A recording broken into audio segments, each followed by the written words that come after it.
Alright, what's going on everybody? It's your boy Akeem and welcome to this blog. Here to give you a scout report on Isaac Asiata, the guard coming out of Utah.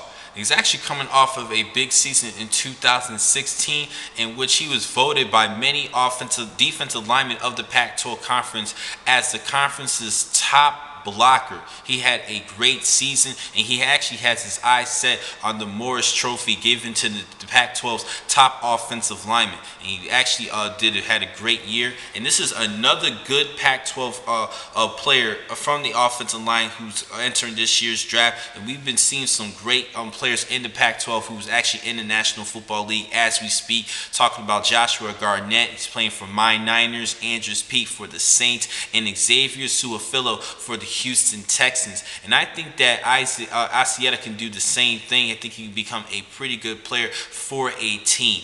Now it's time for me to talk about his strengths and weaknesses. First, his strengths. He sports an imposing frame at 6'3", 323 pounds. This kid has broad shoulders and thick limbs. I do like about him, and he's definitely more athletic than what a lot of people would believe, and he's very underrated with his athleticism, and that's why I think he would do a better job at the guard position as opposed to being an offensive tackle. He definitely had some great strength as well. He had bench press 225 pounds 35 times, and that's what you're looking your offensive lineman to be. He does a good job as far as his pass blocking, in which he can even shove players away and even to the ground with just his shove, with showing his strength.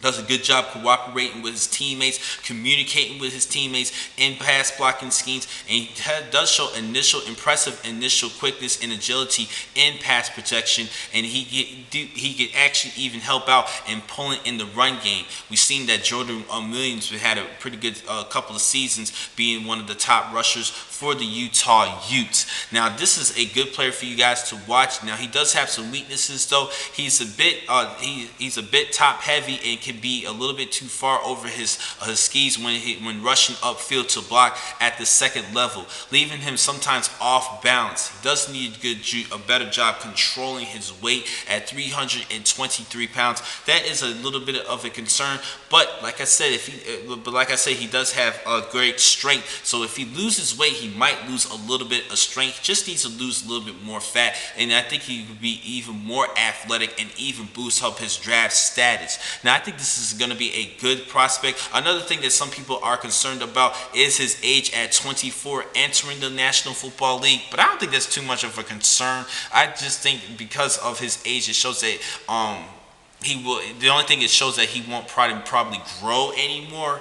But as far as his potential of growing, as far as his technique, he still has a lot to learn. I think he'll become a decent player at the next level. I actually see him as a third-round pick for this year's draft, at the earliest late second-round pick, but we will see.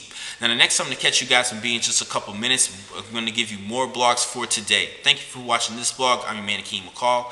Be easy.